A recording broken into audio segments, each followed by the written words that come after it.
യുക്രൈനിൽ വീണ്ടും Russian missile ആക്രമണം. കുട്ടികളടക്കം 20 പേർ കൊല്ലപ്പെട്ടതായി റിപ്പോർട്ട്. മധ്യ യുക്രൈനിലെ ക്രിവിയേറിയയിലാണ് ആക്രമണമുണ്ടായത്. ആക്രമണം നടത്തിയെന്ന് റഷ്യ സ്ഥിരീകരിച്ചു. വിവരങ്ങളുമായി ഐസൻ ജോസഫ് ചേരുന്നു. ഐസൻ, വലിയ ഒത്തുതീർപ്പ് ചർച്ചകൾ, സമവായ ചർച്ചകൾ, വെടിനിർത്തൽ ധാരണയിലേക്ക് പോകണമെന്ന കൂടിക്കാഴ്ചകളൊക്കെ നടന്നിരുന്നു. ഇപ്പോൾ റഷ്യ സ്ഥിരീകരിക്കുന്നു ഞങ്ങളാണത് ചെയ്തത് എന്ന്. അതായത് യുക്രൈൻ റഷ്യ വെടിനിർത്തൽ ധാരണയിലേക്ക് പോകൽ അത്ര എളുപ്പമല്ലെന്നോ പൂർണ്ണമായി?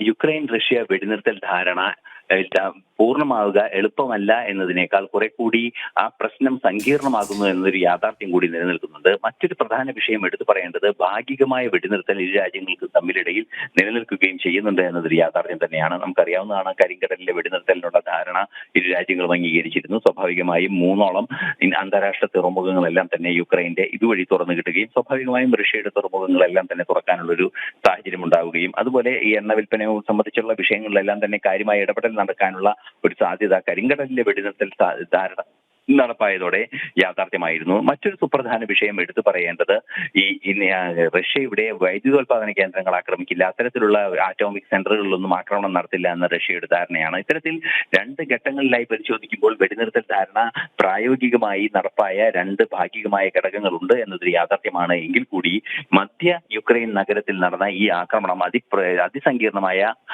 പ്രശ്നങ്ങളാണ് സൃഷ്ടിക്കുക എന്ന കാര്യത്തിലും തർക്കമില്ല. നമുക്ക് അറിയാവുന്നതാണ്, ഇന്ന് പുലർച്ചയോടുകൂടി അല്ലെങ്കിൽ ഇന്ന് രാത്രിയും ഇന്ന് പുലർച്ചെയുമൊക്കെയുമായി ക്രിവിയേറിയയിൽ നടന്ന വലിയ ഒരു ആക്രമണം തന്നെയായിരുന്നു. 20ഓളം പേർ കൊല്ലപ്പെട്ടു എന്നാണ് അറിയാൻ സാധിക്കുന്നത്. അത് 9 പേർ കുട്ടികളാണ്. ചില മാധ്യമങ്ങളെല്ലാം തന്നെ സ്ഥിരീകരിക്കുന്നത് 20ൽ കൂടുതൽ പേർ കൊല്ലപ്പെട്ടിട്ടുണ്ട് എന്നാണ്.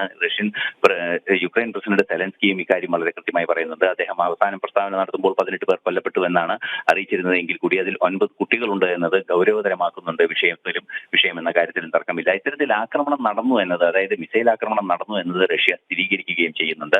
അതിനിടയിലാണ് നമുക്കറിയാവുന്നതാണ്, നേരത്തെ കൃഷ്ണരാജ് സൂചിപ്പിച്ചതുപോലെ കർശന നടപടികൾ ഉണ്ടാകാനുള്ള സാധ്യതയാണ് മുന്നിൽ നിൽക്കുന്നത് എന്ന് ട്രംപ് മുന്നറിയിപ്പ് നൽകിയ ഒരു സാഹചര്യത്തിൽ കൂടിയാണ് ഇത്തരമൊരു നീക്കം നടന്നിരിക്കുന്നത് എന്നതൊരു യാഥാർത്ഥ്യം തന്നെയാണ്. പക്ഷേ മറ്റൊരു സുപ്രധാന വിഷയം എടുത്തു പറയേണ്ടത്, ട്രംപ് ഈ റഷ്യക്ക് അധിക താരിഫ് ചുമത്തുന്നതിലുൾപ്പെടെ ചില കൺസെഷൻ നൽകുകയും ചെയ്തിരുന്നു. അത്തരത്തിലുള്ള കൺസെഷനുകളെല്ലാം തന്നെ റഷ്യയെ കൂടുതൽ ഇത്തരത്തിലുള്ള യുദ്ധമുഖത്ത് നിന്ന് പിന്തിരിപ്പിക്കാനുള്ള നീക്കങ്ങളുടെ ഭാഗമായിരുന്നു എന്നതൊരു യാഥാർത്ഥ്യമാണ്. ഒരുപക്ഷെ ശക്തമായ ഒരു പ്രതിഷേധം അമേരിക്കയുടെ ഭാഗത്ത് നിന്ന് അതൊരുപക്ഷെ നികുതിയുടെ ഇനത്തിലായിരിക്കാം, അത്തരത്തിലുള്ള കാര്യങ്ങളായിരിക്കാം, അല്ലെങ്കിൽ റഷ്യയിൽ നിന്നും എണ്ണ ഇറക്കുമതി ചെയ്യുന്ന രാജ്യങ്ങൾക്ക് 50% നികുതി ഏർപ്പെടുത്തുമെന്ന ഒരു നിലപാടെല്ലാം തന്നെ നേരത്തെ അമേരിക്കൻ പ്രസിഡന്റ് സൂചിപ്പിക്കുകയും ചെയ്തിരുന്നു. രോക്ഷാകുലനായി പ്രതികരിച്ച വാർത്തകളെല്ലാം തന്നെ അന്ന് പുറത്തുവരികയും ചെയ്തിരുന്നു. ഈ ഒരു പശ്ചാത്തലത്തിൽ ഇന്ന് നടന്നിരിക്കുന്ന ആക്രമണം മിസൈൽ ആക്രമണമാണ്. അതിൽ 20ലേറെ പേർ കൊല്ലപ്പെട്ടു എന്നറിയാൻ സാധിക്കുന്നത്. കുട്ടികളുടെ കൊലപാതകമാണ് ഏറെ ഗൗരവമർഹിക്കുന്ന ഒരു വിഷയം. അത് യുക്രൈനിൽ വീണ്ടും റഷ്യൻ മിസൈൽ ആക്രമണം, കുട്ടികളടക്കം 20 പേർ കൊല്ലപ്പെട്ടു എന്നാണ് റിപ്പോർട്ട്. ഏതായാലും ഇക്കാര്യം സ്ഥിരീകരിക്കുകയാണ് റഷ്യ. വിവരങ്ങൾ നൽകുകയായിരുന്നു ഐസൻ ജോസ്.